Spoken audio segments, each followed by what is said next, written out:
여러분은 노후에 어떤 모습으로 살아가는 모습을 상상하시나요? 자녀들과 함께 행복하게 지내는 모습? 아니면 독립적으로 여유롭게 사는 모습일까요? 많은 분들이 나이가 들면 자연스럽게 자녀들에게 의지하게 될 거라고 생각합니다. 하지만 현실은 그렇게 단순하지 않습니다. 나이가 들수록 내가 혹시 자식들에게 짐이 되는 건 아닐까라는 생각이 자연스레 찾아오게 됩니다. 오늘은 노후에 스스로 돌볼 수 없게 되면 요양원 가지 말고 이렇게 꼭 해보세요. 자식들에게 짐이 되지 않으면서도 행복한 노후를 보내는 방법에 대해 이야기해 보려고 합니다. 이 방법들은 단순히 경제적인 부분만이 아니라 정서적, 신체적으로도 독립적인 삶을 살아가는 데 도움이 됩니다. 특히 72세 정미영 할머니와 68세 이상철 할아버지의 실제 사례를 통해 어떻게 자식들에게 부담을 주지 않으면서도 의미 있는 노후를 설계할 수 있는지 알아보겠습니다. 정미영 할머니는 남편과 사별한 후 자녀들이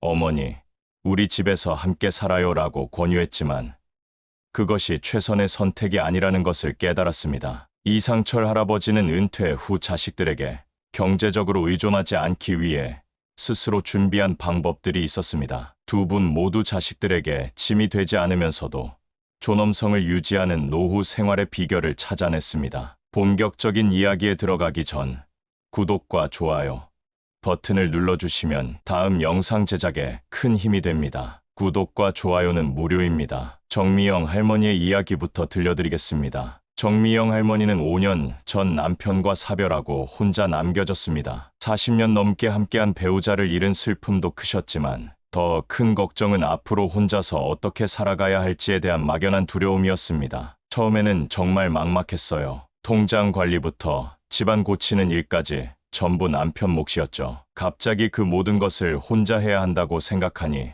눈앞이 캄캄했어요. 그때 자녀들이 먼저 손을 내밀었습니다. 큰딸은 어머니, 우리 집에서 함께 살아요. 아이들도 할머니랑 살면 좋아할 거예요 라고 했고, 아들은 어머니, 집 가까이로 이사 오겠다고 제안했습니다. 정미영 할머니는 자녀들의 따뜻한 마음에 감동했지만 동시에 망설여졌습니다. 정말 고마웠지만 과연 그게 나에게도 아이들에게도 좋은 선택일까 고민됐어요. 내가 자식들 집에 들어가면 짐이 되지 않을까, 그들의 생활에 방해가 되지 않을까 걱정됐죠. 할머니는 일주일간 깊이 고민했습니다. 그리고 결심했습니다. 자녀들과 함께 살지 않고 스스로 독립적인 생활을 유지하기로 한 것입니다. 하지만 이것은 자녀들과 멀어지겠다는 의미가 아니었습니다. 오히려 더 건강한 관계를 유지하기 위한 선택이었습니다. 내가 자립적으로 살 수 있다면 자식들도 더 마음 편하게 자신의 삶을 살 수 있을 거라고 생각했어요. 그리고 그들이 나를 찾아올 때도 부담감이 아닌 즐거움으로 만날 수 있을 테니까요. 하지만 독립적으로 산다는 결정은 쉽지 않았습니다. 지금까지 혼자서 결정해 본 적이 거의 없었기 때문입니다. 게다가 나이가 들수록 몸도 예전 같지 않고 기억력도 떨어지고 있었습니다. 정미영 할머니는 자신이 자립적으로 살기 위해 어떤 준비가 필요한지 하나씩 정리해 나갔습니다. 첫 번째로 할머니가 찾은 비밀은 바로 신체적 자립이었습니다. 할머니는 건강이 가장 기본이라는 것을 깨달았습니다. 아무리 마음이 독립적이어도 몸이 따라주지 않으면 결국 누군가의 도움을 받을 수밖에 없기 때문입니다. 건강을 지키는 것이 자식들에게 가장 큰 선물이라는 걸 깨달았어요. 내가 건강해야 자식들이 걱정하지 않겠죠. 또 건강해야 스스로 할 수 있는 일들이 많아지고요. 할머니는 동네 보건소에서 운영하는 건강한 노후 프로그램에 등록했습니다. 처음에는 무릎 통증 때문에 힘들었지만 점차 자신의 몸에 맞는 운동 방법을 찾았습니다. 걷기, 스트레칭, 가벼운 근력 운동, 내 몸에 맞게 조금씩 시작했더니 3개월 만에 확실히 달라졌어요. 무릎 통증도 줄고 계단도 전보다 훨씬 수월하게 오르내릴 수 있게 됐죠. 그런데 단순히 몸을 움직이는 것보다 더 중요한 것이 있었습니다. 바로 식사 관리였습니다. 혼자 살다 보니 식사를 대충 해결하는 경우가 많았습니다. 남편이 살아있을 때는 정성껏 차려 먹었지만 혼자가 되니 나 하나 먹자고 이렇게까지 해야 하나 하는 생각이 들었기 때문입니다. 처음엔 라면, 김치에 밥 한 공기 먹고 끝내는 날이 많았어요. 그러다 보니 6개월 만에 빈혈이 생기고 체중도 많이 빠졌어요. 자식들이 걱정하더라고요. 그때 할머니는 결심했습니다. 혼자라도 제대로 먹자. 보건소 영양사의 도움을 받아 혼자 살 때 간편하게 먹을 수 있는 영양식 레시피를 배웠습니다. 간단하지만 영양가 있는 한 끼 식사법 등을 익혔습니다. 그렇게 1년이 지나자 정미영 할머니의 건강은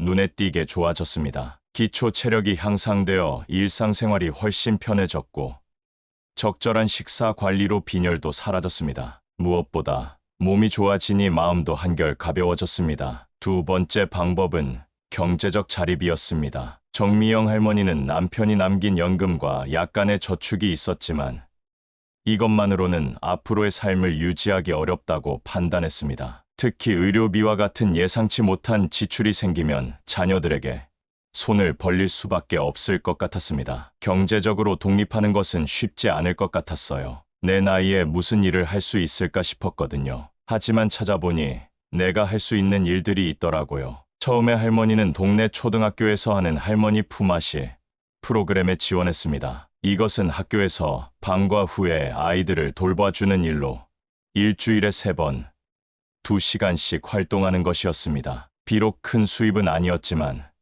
매달 일정한 금액이 들어오니 심리적으로 안정이 되었습니다. 더 중요한 것은 이런 활동을 통해 할머니가 자신의 가치를 재발견했다는 점입니다. 아이들이 할머니 하며 반갑게 맞아주는 모습에 보람을 느꼈고 사회와 연결되어 있다는 느낌을 받았습니다. 처음에는 그저 용돈을 벌려고 시작했던 일인데 지금은 내 삶의 큰 기쁨이 됐어요. 아이들이 나를 기다리고 내가 필요한 곳이 있다는 게 얼마나 행복한 일인지 몰라요. 그러나 나이가 들수록 건강 문제로 일을 계속하기 어려울 수 있다는 걱정이 들었습니다. 그래서 할머니는 좀 더 장기적인 대비책을 마련했습니다. 바로 주택 자산 활용이었습니다. 남편과 함께 자녀들을 키우던 시절에는 공간이 필요했지만 지금은 혼자 살기에 너무 큰 집이었습니다. 게다가 주택은 관리하기도 힘들고 난방비도 많이 들었습니다. 할머니는 주택 컨설턴트의 조언을 받아 집의 일부를 리모델링하여 2개의 원룸으로 만들었습니다. 리모델링 비용이 적지 않게 들었지만 집의 가치가 올라갔고 무엇보다 안정적인 월세 수입이 생겼습니다. 처음에는 낯선 사람들과 한 지붕 아래 산다는 게 걱정됐어요. 하지만 젊은 세입자들을 맞이하고 보니 오히려 집이 더 안전해진 느낌이에요. 누군가 항상 집에 있으니 외롭지도 않고 만약 내가 다치거나 아프면 도움을 청할 수 있는 사람이 가까이 있다는 것도 안심이 되고요. 원룸 임대로 생긴 월세 수입은 생활비와 의료비로 사용할 수 있었고 자녀들에게 경제적으로 의존하지 않아도 되었습니다. 더 중요한 것은 이런 경제적 자립이 할머니에게 자신감과 존엄성을 가져다 주었다는 점입니다. 내가 경제적으로 자립할 수 있다는 것, 나 스스로 내 삶을 책임질 수 있다는 것이 얼마나 큰 자신감을 주는지 몰라요. 자식들을 만날 때도 당당하게 만날 수 있어요. 내가 그들에게 짐이 아니라는 걸 알기 때문이죠. 세 번째 방법은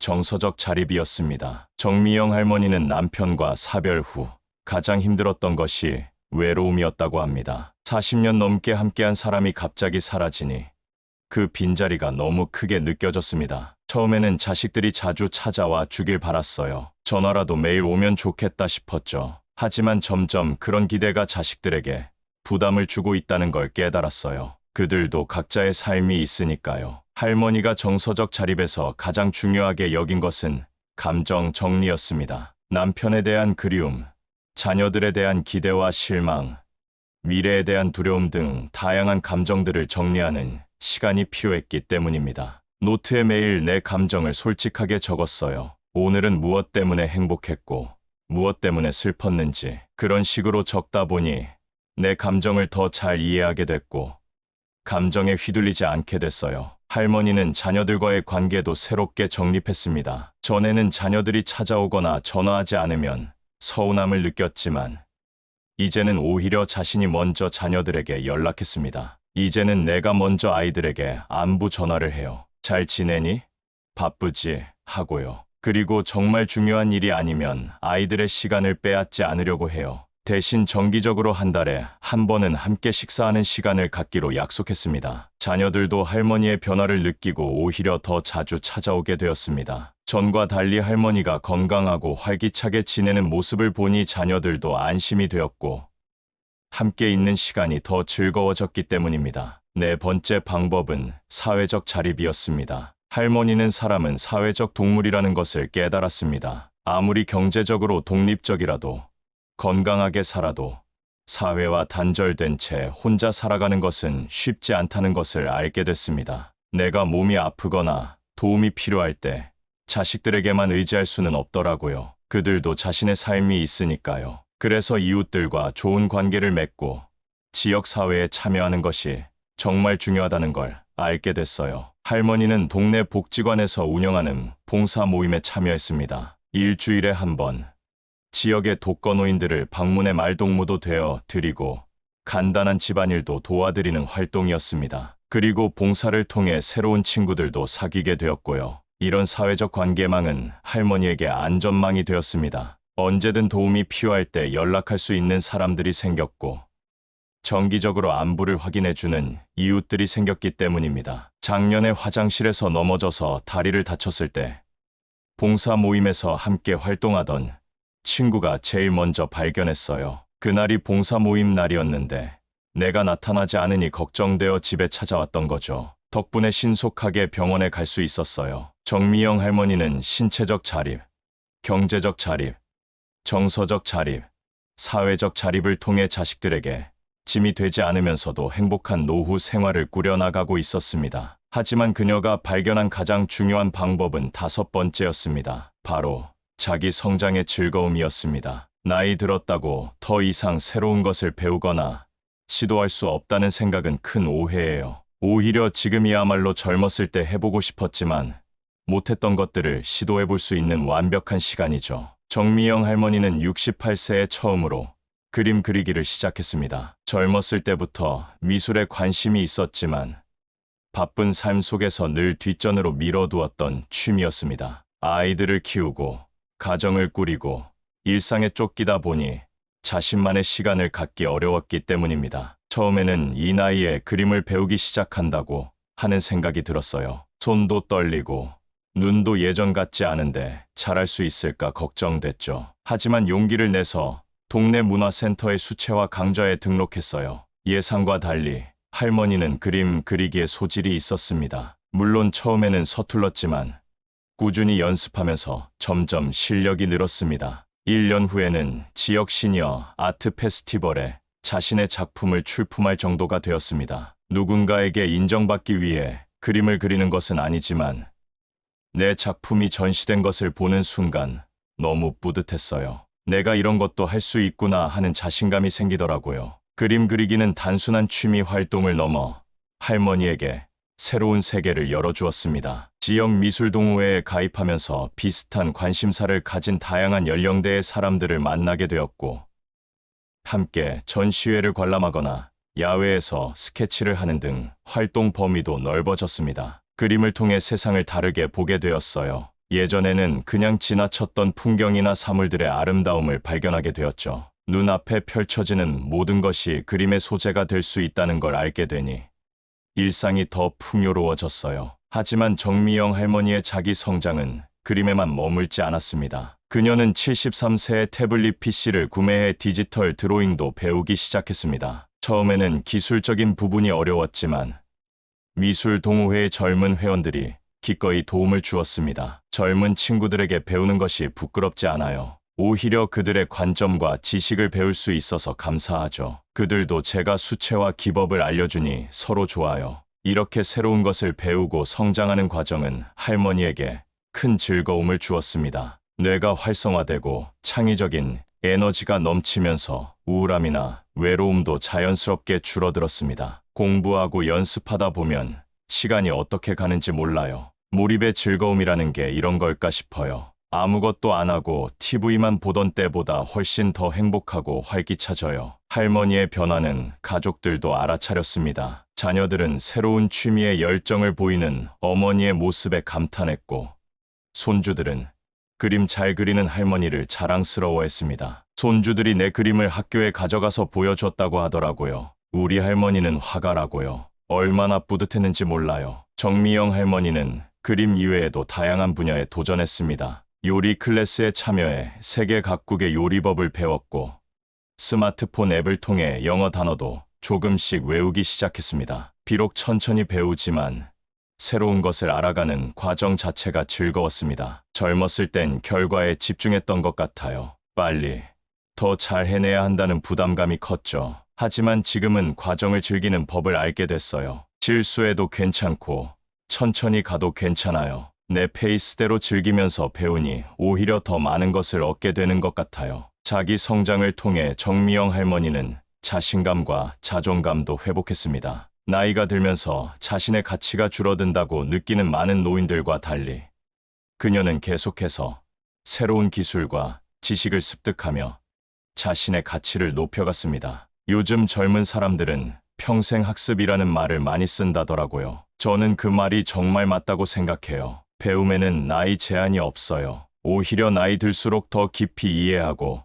통찰하는 능력이 생기는 것 같아요. 정미영 할머니의 5번째 방법인 자기 성장의 즐거움은 그녀가 자식들에게 짐이 되지 않으면서도 요양원을 가지 않고도 충만한 노후를 보내는 데 가장 큰 원동력이 되었습니다. 새로운 것을 배우고 도전하는 과정에서 그녀는 노년의 삶의 활력과 의미를 불어넣었고 주변 사람들에게도 긍정적인 영향을 미쳤습니다. 나이 든다는 것은 축소되는 과정이 아니라 확장되는 과정이에요. 경험은 더 풍부해지고 지혜는 더 깊어지죠. 새로운 것에 도전하고 배울 용기만 있다면 노년기는 오히려 인생에서 가장 풍요롭고 자유로운 시간이 될 수 있어요. 할머니의 이야기는 많은 노인들에게 영감을 주었습니다. 자식들에게 짐이 되지 않으면서도 자신의 삶을 풍요롭게 만드는 비결은 바로 끊임없는 자기 성장과 새로운 도전에 있다는 것을 보여주었기 때문입니다. 나이는 그저 숫자에 불과하죠. 이상철 할아버지의 이야기를 들어보도록 하겠습니다. 이상철 할아버지는 정미영 할머니와는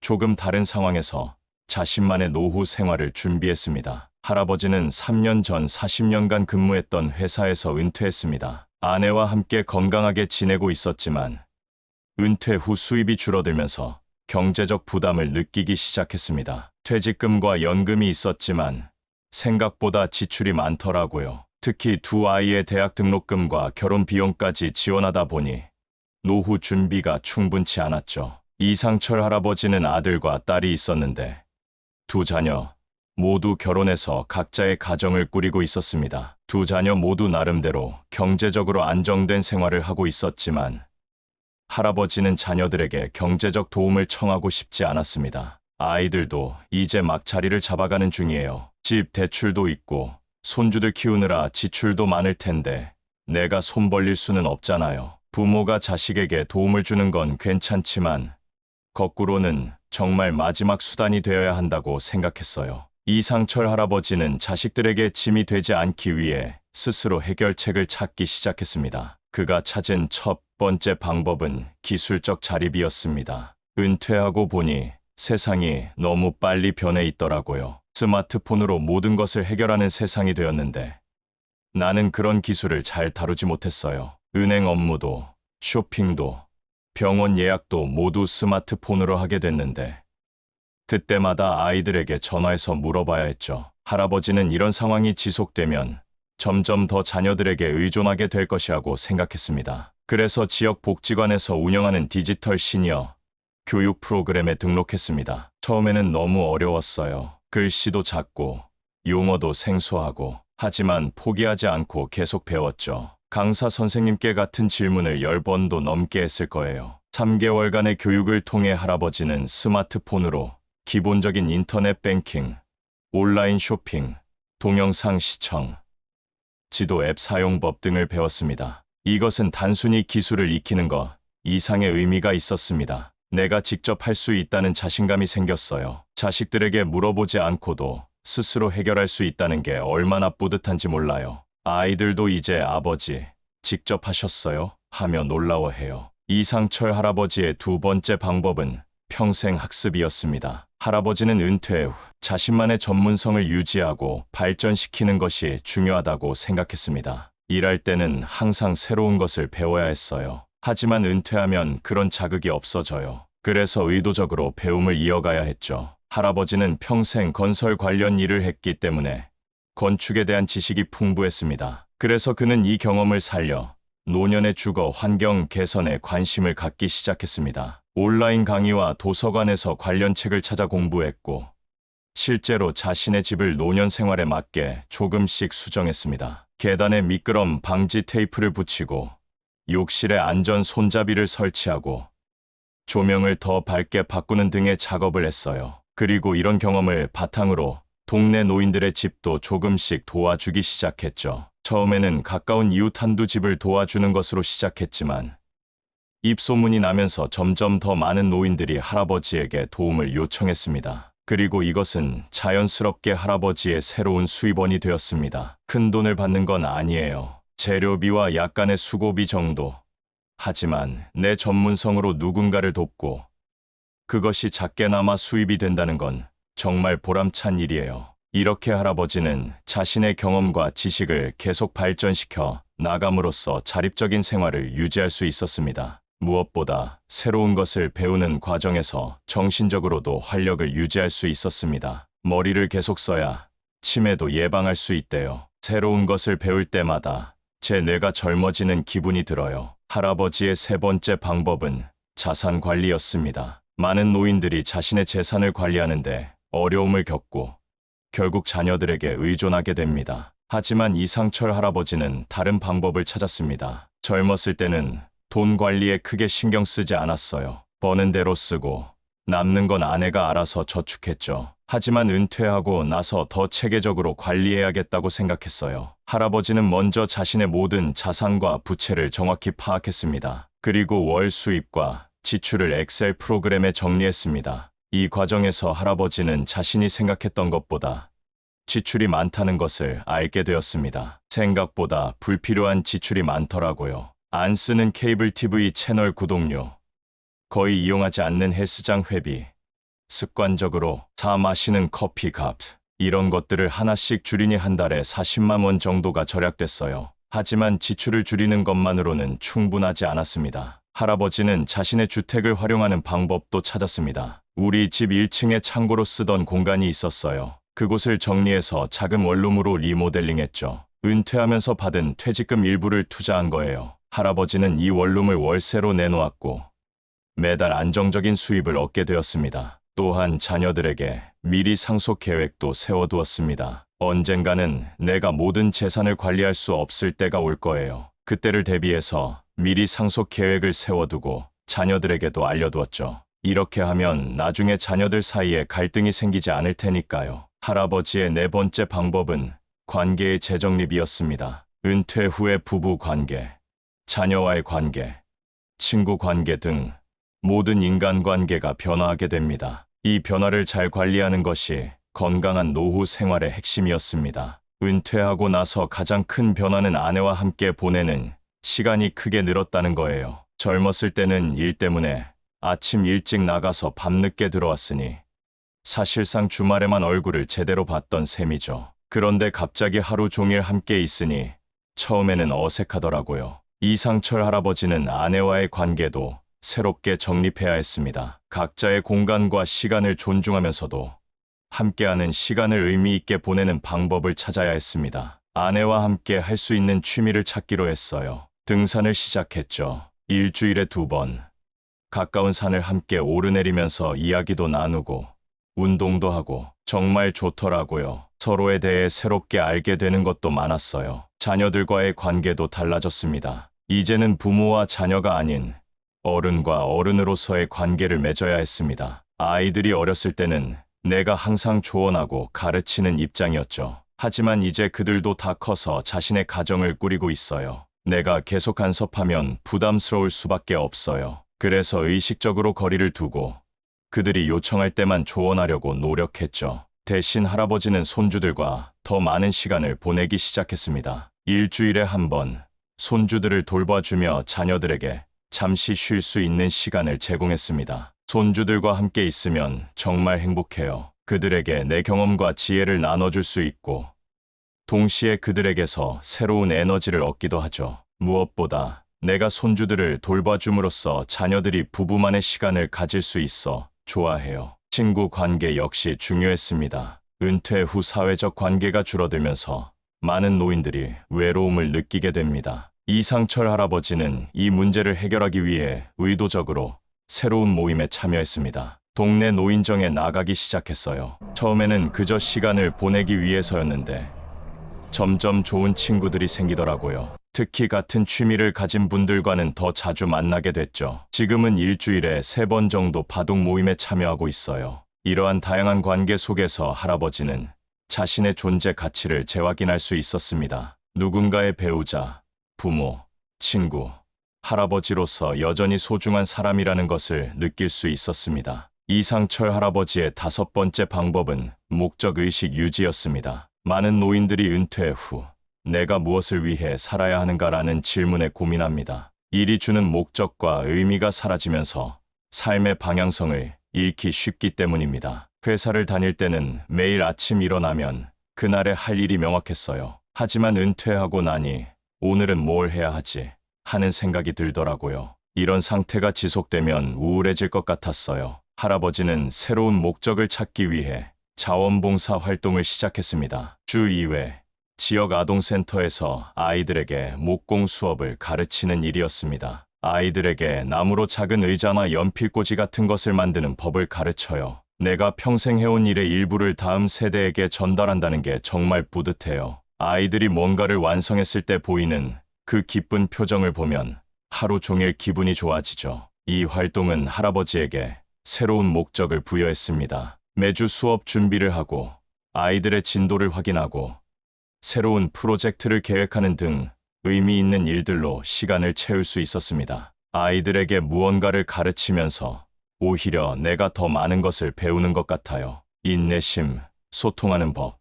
다른 사람의 관점에서 생각하는 법, 이런 것들을 다시 배우게 되었죠. 이렇게 이상철 할아버지는 5가지 방법을 통해 자식들에게 짐이 되지 않으면서도 존엄성을 유지하는 노후 생활을 꾸려나갔습니다. 기술적 자립, 평생 학습, 자산 관리, 관계의 재정립, 목적의식 유지, 이 5가지가 바로 그가 발견한 행복한 노후의 비결이었습니다. 정미영 할머니와 이상철 할아버지의 이야기를 통해 우리는 자식들에게 짐이 되지 않으면서도 행복한 노후를 보내는 비밀을 알게 되었습니다. 이들의 경험에서 배울 수 있는 지혜를 정리해 보겠습니다. 첫째, 자립이 가장 기본입니다. 신체적, 경제적, 정서적, 사회적, 기술적으로 자립하는 것이 존엄한 노후 생활의 기반입니다. 자립은 단순히 혼자 살아간다는 의미가 아니라 스스로 선택하고 결정할 수 있는 능력을 유지한다는 의미입니다. 둘째, 관계의 질이 중요합니다. 자녀와의 관계,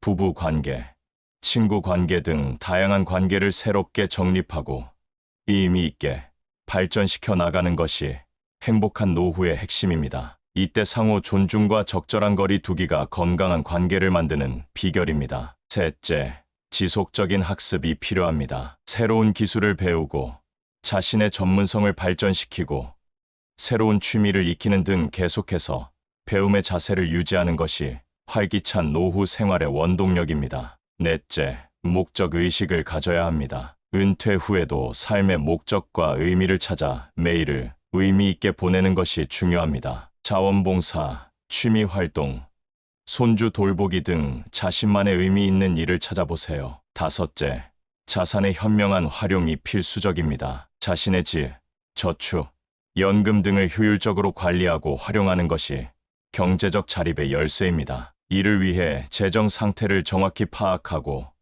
불필요한 지출을 줄이고 자신의 자산을 최대한 활용하는 방법을 찾아보세요. 이 5가지 지혜를 실천한다면 나이가 들어도 자식들에게 짐이 되지 않으면서 품위 있고 행복한 노후 생활을 영위할 수 있을 것입니다. 나이 드는 것은 피할 수 없지만 어떻게 나이 들 것인가는 우리가 선택할 수 있습니다. 정미영 할머니와 이상철 할아버지처럼 스스로 자신의 노후를 설계하고 준비한다면 노년기는 인생에서 가장 풍요롭고 의미 있는 시간이 될 수 있습니다. 여러분의 노후도 자립적이고 존엄하며 행복하기를 진심으로 응원합니다. 이 이야기가 여러분의 노후 준비에 작은 도움이 되었기를 바랍니다. 감사합니다. 항상 건강하고 행복한 노후 생활 보내시길 진심으로 응원합니다. 지혜로운 삶과 함께라면 더 현명하고 안전한 노후 준비가 가능합니다. 감사합니다. 지금 바로 지혜로운 삶 채널 구독, 좋아요, 알림 설정을 눌러주세요. 여러분의 한 번의 클릭이 더 안전하고 풍요로운 노후를 만듭니다.